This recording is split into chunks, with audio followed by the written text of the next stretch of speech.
Hello everyone, so welcome you all complete revision in 9 minutes. So मैंने सोचा कि हमारे सोसाइटी के ऑलमोस्ट इम्पॉर्टेंट टॉपिक्स कवर हो चुके हैं, सिर्फ पॉवर्टी और पॉपुलेशन बाकी है। सो वो मैं आप लोगों के लिए कभी भी इन बिटवीन वीडियो बना के डाल दूंगी, क्योंकि वो इतना टफ भी नहीं है, बहुत जनरलाइज टॉपिक है पॉवर्टी एंड पॉपुलेशन। और पॉपुलेशन में ज़्यादातर तो फैक्चुअल आंसर है, आपको जैसे स्टैटिक्स पता होना चाहिए, डाटा पता होना चाहिए। सो मैं वो आपको इन बिटवीन डाल दूंगी नोट्स कंप्लीट करके, ठीक है। सो आज फिर बेसिकली आप यही मान लीजिए कि हमारी सोसाइटी कंप्लीट ही हो गई है। सो इसलिए आज हम स्टार्ट करें GS1 का सेकेंड पोर्शन, जो कि है हमारा ज्योग्राफी। So let's start. और ज्योग्राफी में हम सबसे पहले स्टार्ट करेंगे क्लाइमेटोलॉजी से। सो ज्योग्राफी जिसमें हम स्टार्ट करें अपना पहला चैप्टर क्लाइमेटोलॉजी, ठीक है। इसमें हम स्टार्ट कर रहे हैं सबसे पहले। अब मैं आपको साथ साथ समझाती जाऊंगी कि हमारी क्लाइमेटोलॉजी में हम सबसे पहले देखते हैं एटमॉस्फेयर। एटमॉस्फेयर क्या होता है? एटमॉस्फेयर एक गैशियस लेयर होती है, ठीक है, एक गैशियस एनवेलप होता है जो हमारे अर्थ के अराउंड प्रेजेंट होता है। This is called atmosphere. उसके बाद हम इसमें पढ़ेंगे कंपोजिशन ऑफ एटमॉस्फेयर। मैं आपको क्लाइमेटोलॉजी पूरा इसी तरीके से समझा के कंप्लीट करवा दूंगी। कंपोजिशन ऑफ एटमॉस्फेयर, इसमें हम देखेंगे किस टाइप की गैसेस प्रेजेंट होती है, कितनी कितनी गैसेस प्रेजेंट होती है। तो जैसे कि हमें पता है जो नाइट्रोजन है वो हमारे एटमॉस्फेयर में अराउंड 78% प्रेजेंट होती है, ठीक है। उसके बाद हमारी ऑक्सीजन होती है जो कि होती है 21%। देन आर्गन होती है जो होती है 0.95%। एंड देन हमारी CO2 होती है जो होती है 0.042% या 419 ppmb पार्ट्स पर मिलियन भी हम कह सकते हैं, ठीक है। अब इसमें होगा क्या, जो हमारी CO2 अब हम इसका इफेक्ट पड़ता है एटमॉस्फेयर में। जो CO2 है वो ग्रीन हाउस गैस में कंट्रीब्यूट करती है। कैसे करती है? जैसे कि अगर ये सन है, ठीक है, इससे हमारी सोलर रेज आ रही है। हमेशा याद रखना जो लैम्डा होता है वो इनवर्सली प्रोपोर्शनल होता है टेम्परेचर के। तो अगर आपकी वेवलेंथ टेम्परेचर ज्यादा है तो आपकी वेवलेंथ कम होगी, तो सन का टेम्परेचर ज्यादा है तो इसका जो लैम्डा है वो कम होगा। सो ये हमारी शॉर्ट वेवलेंथ की रेडिएशन आती है सन से। अब ये अर्थ से जब रिफ्लेक्ट बैक होती है तो ये लॉन्ग वेवलेंथ की रेडिएशन है, क्योंकि अर्थ एक कूल बॉडी है तो इसलिए इसकी जो लैम्डा होता है वो ज्यादा होता है। तो हमारे एटमॉस्फेयर में जो CO2 के पार्टिकल्स होते हैं वो जो लॉन्ग वेवलेंथ की रेडिएशन है इसको एंट्रैप कर लेते हैं, इसको वापस बाहर नहीं जाने देते हैं। मतलब जैसे ये इससे बाहर नहीं जा पाती है और यहीं से ही रिफ्लेक्ट बैक होकर वापस आ जाती है। सो ये जो रेडिएशन है, this is terrestrial radiation, this is solar radiation, ठीक है, this is terrestrial radiation and this is counter radiation. ये थर्ड वाली, दिस इज काउंटर रेडिएशन। सो इसकी ही वजह से यही होती है ग्रीन हाउस गैस के लिए रिस्पॉन्सिबल। काउंटर रेडिएशन की वजह से ग्रीन हाउस गैस होती है, ये फिनोमिना होता है, ठीक है। क्योंकि सन एक हॉट बॉडी है, सो इससे हमारी शॉर्ट वेव लेंथ की रेडिएशन आती हैं, सो वो तो एब्जॉर्ब हो जाती है, बट लॉन्ग वेव लेंथ वाली ड्यू टू CO2 पार्टिकल्स बाहर नहीं जा पाती है, जिसकी वजह से ग्रीन हाउस गैस इफेक्ट होता है। अब हम पढ़ेंगे इसमें ओजोन का एक एक करके। ऑक्सीजन तो हमें पता ही है, वो तो अब फॉर्मेशन में मैं आपको बता दूंगी, ठीक है। आर्गन बहुत कम प्रेजेंट और उसकी एज सच इस तरीके से ग्रीन हाउस में कोई रेलेवेंस नहीं है। तो अब हम पढ़ेंगे ओजोन का। ओजोन से क्या फर्क पड़ता है? देखो, ओजोन का जो पार्टिकल होता है वो होता है O3। इसमें ये हमारी जो ओजोन होती है वो 25 to 35 किलोमीटर के अराउंड प्रेजेंट होती है सी लेवल से, और इसी को हम बोलते हैं ओजोनोस्फीयर। क्या बोलते हैं? ओजोनोस्फीयर, ठीक है। और जो ओजोन होती है वो हमारी UV रेज जो होती है B एंड C से प्रोटेक्ट करती है। जो UVB होते हैं उनसे पार्शियली हमें प्रोटेक्ट करती है, क्योंकि वो थोड़ी लेस हार्मफुल होंगी, पार्शियली प्रोटेक्ट। और जो UVC होती है ये बिल्कुल लीथल होती है, सो इनसे तो हमें कंप्लीटली ही प्रोटेक्ट करती है ओजोन। देन इसके बाद हमारा इसमें first component atmosphere, second composition, third मैंने आपको इनका डिस्क्रिप्शन दे दिया। फोर्थ हमारा आता है वाटर वेपर। वाटर वेपर का क्या रोल है? वाटर वेपर जो है टेम्परेचर के डायरेक्टली प्रोपोर्शनल होता है, ठीक है। तो जैसे जैसे आप टेम्परेचर बढ़ाओगे, मतलब अगर आपका इक्वेटर वाला एरिया है, ठीक है, या आपका समर्स में जो लो लैटिट्यूड का एरिया है वहां पे आपका टेम्परेचर ज्यादा होगा तो वहां वाटर वेपर ज्यादा फॉर्म होंगे, क्योंकि इवेपोरेशन हो जाएगा, ठीक है।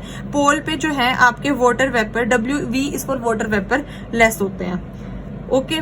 नेक्स्ट हमारा अब हम देख लेते हैं कि इसके सिग्निफिकेंस क्या है। वाटर वेपर के सिग्निफिकेंस ये रहेंगे कि इससे आपका जो ड्रोट है वो प्रिवेंट हो जाएगा, ठीक है। आपका ड्रोट जो है वो प्रिवेंट हो जाएगा। उसके अलावा आपके मॉडरेशन ऑफ एटमॉस्फेयर करता है ये, ठीक है, मॉडरेशन ऑफ एटमॉस्फेयर। टेम्परेचर। वो कैसे करेगा, जैसे कि अगर आपको ये ग्राउंड है और यहाँ पे आपके वाटर वेपर प्रेजेंट है, तो देखो जो रेज आती है सन वाली उनको ऐसे रिफ्लेक्ट बैक कर देगा एटमॉस्फेयर में, तो कूलिंग इफेक्ट दे देगा दिन के टाइम पे, डे में। और रात में वाटर वेपर्स जो अर्थ से रेडिएशन बाहर जाने होते हैं उनको टुवर्ड्स अर्थ सरफेस दोबारा से रिफ्लेक्ट बैक कर देता है, तो रात में वार्मिंग इफेक्ट दे देता है।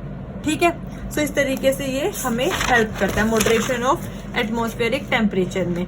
इसके बाद हम देखते हैं रीडिस्ट्रीब्यूशन ऑफ हीट कैसे करता है वाटर वेपर। सो इसका हमारा जो है नेक्स्ट फिनोमिना हो गया इस वाटर वेपर का, redistribution of heat, redistribution of heat. ठीक है, इसमें कैसे होगा, जैसे अगर आपका ये सी लेवल है तो ये सन है, यहाँ से आपकी इवेपोरेशन हो जाएगी, तो जहां से इवेपोरेशन आपकी होगी वहां पे आपको हो जाएगा कूलिंग इफेक्ट, और जहां पे ये बादल बन के रेन करेंगे वहां पे आपको हो जाएगा वार्मिंग इफेक्ट कुछ टाइम के लिए, बाद में ये दोबारा से ठीक हो जाएगा। सो ये रीडिस्ट्रीब्यूशन ऑफ हीट कर दी इसने। ठीक है, और टेम्परेचर डिफरेंस जो होता है आपका बिटवीन इक्वेटर से पोल, पोल से इक्वेटर, वो इसी तरीके से मैनेज किया जाता है, क्योंकि इवेपोरेशन से कूलिंग इफेक्ट हो जाता है और रेन होने से आपका वार्मिंग इफेक्ट हो जाएगा। कंडेंसेशन भी आपकी इसी तरीके से रेगुलेट की जाती है, क्योंकि जो हमारी विंड्स होती हैं वो ट्रांसपोर्ट करते हैं वाटर वेपर को एक जगह से दूसरी जगह में, फिर साथ में लेटेंट हीट भी आपकी ट्रांसफर हो जाती है। और हमारा जहाँ वाटर वेपर प्रेजेंट होता है, ठीक है, वहां पे आपके जो वाटर वेपर जो है वो रिड्यूस करता है एटमॉस्फेरिक प्रेशर को। कैसे, क्योंकि इसका जो मास है, वेट है, वो 18 होता है, लेकिन अगर आपकी बाकी गैसेस प्रेजेंट होगी, तो जैसे अगर ऑक्सीजन है, नाइट्रोजन है, ऑक्सीजन का मास होता है 32, नाइट्रोजन का होता है 28। सो यहाँ पे जो है ज्यादा मास, ज्यादा प्रेशर, सो इसका मास कम है, तो इसलिए एटमॉस्फेरिक प्रेशर भी लेस रहेगा। सो एटमॉस्फेरिक प्रेशर कम होता है क्योंकि मास कम होता है। अब इसका एक और रोल होता है, सिग्निफिकेंस है कि हाइग्रोस्कोपिक न्यूक्लियाई में, मतलब इसका एक और सिग्निफिकेंस रहेगा कि हाइग्रोस्कोपिक न्यूक्लियाई में, इट मींस कि आर्टिफिशियल रेन जो हम करते हैं सिल्वर आयोडाइड से, उसमें ये हेल्प करता है। कैसे, देखो सम ऑफ जो पार्टिकुलेट मैटर होते हैं वो फैसिलिटेट करते हैं कंडेंसेशन को वाटर वेपर की। कैसे, हाइग्रोस्कोपिक जो न्यूक्लियाई होते हैं वो बेसिकली सोल्ट के पार्टिकल होते हैं, और आपकी जितनी ज्यादा सोल्ट रहेगी एयर में उतने ज्यादा आपके क्लाउड फॉर्म होंगे। कैसे, जब मान लो आपका सरफेस है, ठीक है, यहाँ पे जो विंड स्ट्राइक करेगी ओशियन से, तो यहाँ पे बबल्स प्रोड्यूस हो जाएंगे। ठीक है, तो जो सोल्ट है वो प्रोड्यूस हो जाएगी एयर में, और एयर में जाएगी तो फिर वहां पे आपकी क्लाउड फॉर्मेशन कर देगी। सो इसलिए हाइग्रोस्कोपिक न्यूक्लियाई जो आपके सोल्ट पार्टिकुलेट है वो भी फेवर करते हैं वाटर वेपर के साथ आपकी रेन को। ठीक है, और अगर हमें आर्टिफिशियल क्लाउड से करना है तो हम सिल्वर आयोडाइड से कर देंगे। अभी रिसेंटली हमने देखा भी आर्टिफिशियल रेन टेक्निक डेवलप किया है, शायद IIT भोपाल ने किया, शायद आप लोग चेक कर लेना, मैं श्योर नहीं हूँ। उसके बाद cloud seeding and artificial rain जो सिल्वर आयोडाइड से होती है वो मैंने आपको बताई दिया है। It refers to injection of strong hygroscopic nuclei like silver iodide, या ड्राई आइस भी, या फिर आप ड्राई आइस CO2 जिसको हम बोलते हैं उससे भी आप करवा सकते हो।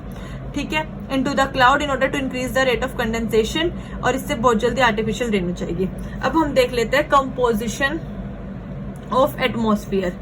ठीक है, इसमें हम देखेंगे सबसे पहले आपका एल्बिडो इफेक्ट। एल्बिडो क्या होता है, अ portion of incoming solar radiation is reflected back, जितनी इनकमिंग आ रही है उतनी ही मान लो रिफ्लेक्ट बैक हो रही है by particulates and clouds in the atmosphere, उनकी वजह से।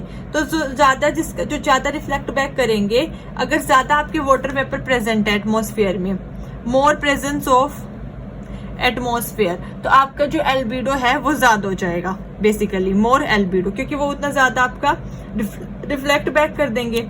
ठीक है, लेकिन कुछ पार्टिकुलेट जो होते हैं वो ग्रीन हाउस इफेक्ट भी करते हैं, जैसे अनबर्न्ड कार्बन है, ये ट्रैप कर लेते हैं हीट को। ठीक है, या CO2 के हैं, और ऐसा बोला जाता है कि जो अनबर्न्ड कार्बन पार्टिकल होते हैं आपके, वो सेकंड मेजर कंट्रीब्यूशन है ग्लोबल वार्मिंग में आफ्टर CO2। सबसे पहले CO2 है, फिर आपके अनबर्न्ड कार्बन पार्टिकल्स हैं।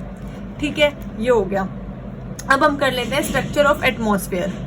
इसमें हमारे बेसिकली स्ट्रक्चर ऑफ एटमॉस्फेयर, इसमें हमारे बेसिकली 4 लेयर्स है। मैं आपको एक डायग्राम से समझा देती हूँ। सबसे पहले है ट्रोपोस्फेयर, देन हमारी स्ट्रेटोस्फेयर, देन हमारी मीजोस्फेयर, और देन हमारी है ये मतलब एक्सोस्फेयर, तो पूरा बाहर का हो गया। यहाँ पे ट्रोपोपोज है, यहाँ पे स्ट्रेटोपोज है, यहाँ पर मीजोपोज है, और इसके बाद तो आपका बाहर का है, और ये अर्थ है आपकी। ठीक है, इस तरीके से। अब देखो क्या होता है, जो आपकी ट्रोपोस्फियर लेयर होते हैं वो सबसे नीचे वाली लेयर मानी जाती है, सबसे पहले वाली, ठीक है। और इसकी हाइट आपकी इक्वेटर पे होती है, अप टू इक्वेटर पे आपकी ट्रोपोस्फियर की जो हाइट है वो 18 किलोमीटर होती है, और पोल्स पे आपकी हाइट होती है 8 किलोमीटर। इक्वेटर पे ज्यादा इसलिए होती है क्योंकि यहाँ पे हीट होती है और पार्टिकल्स जो है एक्सपैंड कर जाते हैं, तो वो हाई ऊपर तक मतलब हाइट तक चले जाते हैं, तो इस वजह से यहाँ पे हाइट ज्यादा अटेन कर लेते हैं, ठीक है। अच्छा, इसके बाद हमारे ट्रोपोस्फियर में जो टेम्परेचर है वो कम होता है हाइट के साथ। कम क्यों होता है? क्योंकि यहाँ पे जैसे जब अर्थ से बाहर रेडिएशंस निकलती हैं तो जो ये सरफेस है ये तो वार्म हो जाता है, और लेकिन अबव वाला सरफेस कोल्ड रहता है। हाइट 18 किलोमीटर होती है और पोल्स पे 8 किलोमीटर होती है। तो मैं ये बता रही थी कि जैसे कि जो ग्राउंड है आपका, जो ट्रोपोस्फियर है वो हीट होता है आपके बिलो सरफेस से, मतलब अर्थ सरफेस से। कैसे? देखो, जो the troposphere is heated from the below by the terrestrial radiation, जो अर्थ से निकलती है, और जो इसमें इंस्टेबिलिटी कॉज होगी क्योंकि यहाँ पे आपका वार्म सरफेस बन जाएगा और ऊपर आपका कोल्ड बन जाएगा, जबकि जो स्टेबल सरफेस होता है उसमें आपका नीचे तो कोल्ड बनता है और ऊपर वार्म बनता है, क्योंकि कोल्ड जो है डेंस होती है तो वो नीचे सबडक्ट होती है। ये होती है स्टेबल फॉर्म, लेकिन इंस्टेबिलिटी में ऑपोजिट हो जाएगा, वार्म नीचे और कोल्ड ऊपर। इसी की वजह से इसको हम बोलते हैं ट्रोपोस्फेरिक जनरली टेम्परेचर जो है हाइट के साथ कम हो जाएगा आपका 6.5 डिग्री सेल्सियस। इसको हम नॉर्मल लैप्स रेट बोलेंगे। सो इसमें जो हीटिंग ऑफ ट्रोपोस्फेयर होगी वो बाय ग्राउंड होगी। द एयर गेट अनस्टेबल, और इसमें असेंडिंग करंट्स आपके जनरेट हो जाएंगे जो रिस्पॉन्सिबल होंगे फॉर्मेशन ऑफ साइक्लोन्स के ऑन अर्थ सरफेस पे, क्लाउड्स के, रेनफॉल के, ठीक है। ये चीज होगा, इस वजह से आपके यहाँ पे टर्बुलेंट एटमॉस्फेयर रहेगा। उसके बाद हमारे जो नेक्स्ट लेयर आते हैं वो आते हैं स्ट्रेटोस्फेयर। स्ट्रेटोस्फेयर में आपका क्या होता है? स्ट्रेटोस्फेयर, ठीक है, ये हमारी अराउंड 50 किलोमीटर तक होती है, और इसमें ओजोन लेयर होती है। इसमें जो आपकी हीट होती है वो अबव होती है, सन की साइड से होती है। इसके ऊपर आपका एक स्ट्रेटोपोज होता है, हमारा स्ट्रेटोपोज होता है स्ट्रेटोस्फेयर के ऊपर, ठीक है। इसमें हमारे जो वर्टिकल करंट्स होते हैं वो जनरली एब्सेंट होते हैं, लेकिन ये हमारी जो होती है नॉन टर्बुलेंट रहती है, और जो है हमारी मोस्टली स्टेबल रहती है, ठीक है। इसी वजह से इसमें हमारे सारे एयरक्राफ्ट्स, एविएशन, फ्लाइट्स जो है सब इसी लेयर में रहते हैं, ओके। क्योंकि इसमें जो हीट है वो ऊपर की सन से आती है, ड्यू टू यूवी रेस की वजह से जो हीट है वो ऊपर से सन से आती है हीट। फिर है हमारी मीजोपोज या मीजोस्फेयर, क्योंकि मीजोस्फेयर के ऊपर आपका होता है मीजोपोज। इसमें ये आपकी 80 किलोमीटर तक होती है, एक्सटेंड करते हैं। इसमें दोबारा से जो टेम्परेचर है वो कम हो जाता है हाइट, क्योंकि इसमें हम देखते हैं हाइट के साथ आपका टेम्परेचर कम हो जाता है, क्योंकि जो मीजोपोज होता है उसमें तो आपका जो टेम्परेचर है -90 से -100 डिग्री सेल्सियस भी चला जाता है। और ये हीट जो है सन से हीट नहीं होते, इसमें इनफैक्ट जो एस्केपिंग हीट होती है आपकी, बची हुई हीट एनर्जी जो चली गई आपकी इससे स्ट्रेटोस्फेयर से एस्केप होके, उससे थोड़ी बहुत हीट होती है। देन फिर है हमारा थर्मोस्फेयर। इसमें क्या होता है, आपकी सबसे आउटर लेयर होती है, एक्सोस्फेयर भी आप इसके बाद शुरू हो जाता है एक्सोस्फेयर, ठीक है। इसके बाद कोई आउटर लेयर नहीं, इसके बाद तो ये मर्ज हो जाते हैं आपके स्पेस में जाके। यहाँ पे आपका जो टेम्परेचर है वो दोबारा से बढ़ जाता है, क्योंकि आयंस की वजह से यहाँ पे आपकी एक्स रेज होती हैं, गामा रेज होती है, और यहाँ पे आपका आयनाइजेशन इफेक्ट होता है, आयंस प्रेजेंट होते हैं बेसिकली आपके इस लेयर में। कॉस्मिक रेज होती हैं, ये सब मतलब इसमें मेजरली आपकी रेज मिलती हैं। देन मैं आपको जल्दी से बता देती हूँ एवोल्यूशन ऑफ एटमॉस्फेयर, अर्थ का एवोल्यूशन कैसे हुआ। इसमें सबसे पहले आपका एवोल्यूशन में आता है प्रिमिटिव फेज, ठीक है। प्रिमिटिव फेज में क्या था, इसमें था कि जब आपका during the formation of earth layer, तो हाइड्रोजन और हीलियम जितना भी था वो आपका सारा कोर में एक साथ इकट्ठा हो गया। लेकिन ड्यू टू सोलर फ्लेयर्स कह सकते हो आप, तो जो आपके इनर प्लैनेट्स थे उनकी जो आपकी हाइड्रोजन और हीलियम की लेयर थी ऑलमोस्ट ये मतलब खत्म ही हो गई। लेकिन जो आपके आउटर प्लैनेट्स है जैसे जुपिटर वगैरह है, उनमें ये लेयर अभी भी बोलते हैं प्रेजेंट है, ठीक है। फिर सेकेंड है आपकी थ्योरी इसमें वोल्केनिक फेज की, कि आपका एटमॉस्फेयर कैसे हुआ, ये हम पढ़ रहे हैं इवोल्यूशन ऑफ एटमॉस्फेयर। फिर सेकंड आपकी थ्योरी है वोल्केनिक फेज की। इसमें बोला गया कि मतलब बिगनिंग से ही अर्थ एक हॉट और मोल्टन था, तो अर्थ पर बहुत सारे वोल्केनिक रिएक्शंस हुए, प्रोसेसेस हुए, जिसमें आपकी sulphur dioxide gas, sulphur dioxide, NOx, nitrogen dioxide, hydrogen sulphide, water vapour, ये सब एटमॉस्फेयर में फॉर्म होने लग गए और इजेक्ट हो गए अर्थ के इंटीरियर से आउटसाइड में ड्यू टू वोल्केनिज्म। और यहाँ पे जो ऑक्सीजन थी वो आपकी नेसेंट ऑक्सीजन, मतलब ऐसे सिंगल प्रेजेंट थी, इस वजह से अभी यहाँ पे O2 प्रेजेंट नहीं था, तो इसलिए यहाँ पे अभी एनारोबिक फेज था ये वाला आपका वोल्केनिज्म वाला, क्योंकि अभी ऑक्सीजन सिर्फ ऐसे सिंगल प्रेजेंट थी। अब इसके बाद आता है आपका थर्ड फेज जो कि है ऑर्गेनिक फेज। इस फेज में था आपका इवोल्यूशन हुआ ब्लू ग्रीन एल्गे का। सबसे पहले ब्लू ग्रीन एल्गे या आप साइनोबैक्टीरिया भी बोल सकते हैं, फर्स्ट प्लांट था जिस क्लोरोफिल जिसमें देखा गया था। ये आपका था एरोबिक फेज, ठीक है। इसमें कन्वर्ट हुआ जो आपकी ब्लू ग्रीन एल्गे थे और अदर ग्रीन प्लांट्स थे, उन्होंने कन्वर्ट किया portion of atmospheric carbon dioxide को इनटू ऑक्सीजन, CO2 को ऑक्सीजन में कन्वर्ट कर दिया, जिससे आपका बायोमास जनरेट हो गया। और ऑक्सीजन थी इसमें O2 की फॉर्म में, तो इसलिए हमने बोला इसको एरोबिक फेज, ठीक है। और इसके बाद आपका लास्ट फेज आया जिसको हम बोलते हैं एंथ्रोपोजेनिक फेज। इसमें ये आपका फेज था स्टार्टिंग इंडस्ट्रियल रेवोल्यूशन वाला। इसमें तो आपके ह्यूमंस आ गए थे, इंडस्ट्रियल रेवोल्यूशन हो गया था और पोल्यूशन हो गया था, ठीक है। सो आज हमने काफी कुछ कर लिया। अब हम कल से अपना करेंगे एलिमेंट्स ऑफ एटमॉस्फेयर। तो बेसिकली आज हमने एटमॉस्फेयर देखा, कॉम्पोजिशन ऑफ एटमॉस्फेयर देखे, गैसेस देखे, कौन सी gas green house effect cause करती है, ओजोन का क्या है, वाटर वेपर की फंक्शन सिग्निफिकेंस क्या है। देन उसके बाद हमने देखा कि रिडिस्ट्रीब्यूशन ऑफ हीट कैसे होता है, ठीक है। हाइग्रोस्कोपिक न्यूक्लियाई, उसके function, silver iodide, artificial rain, structure of atmosphere देखा, सबसे important troposphere, stratosphere, mesosphere, exosphere, height देखी इनकी, ठीक है। नॉर्मल लैब स्टेट देखा, इंस्टेबिलिटी स्टेबिलिटी देखी, क्लाउड फॉर्मेशन देखी, मतलब ब्रीफ में आगे कंडेंसेशन प्रेसिपिटेशन पूरा प्रोसेस आएगा, ठीक है। उसके बाद यही स्ट्रेटोस्फेयर आपकी नॉन टर्बुलेंट है, ये मेसोस्फेयर हो गया, ये थर्मोस्फेयर है। उसके बाद हमने देखा इवोल्यूशन ऑफ एटमॉस्फेयर, जिसमें मेजर 4 फेज थे। प्रिमिटिव थे जिसमें हाइड्रोजन हीलियम थे, कोर से आए थे। वोल्केनिज्म फेज देखा, उसके बाद हमने ऑर्गेनिक फेज देखा, देन एंथ्रोपोजेनिक फेज देखा। सो आपको अगर ये वीडियो पसंद आई हो तो please like share and subscribe the channel. हम ऐसे ही करके अपनी पूरी मेंस के लिए ज्योग्राफी खत्म कर देंगे। Thank you so much. जय हिंद।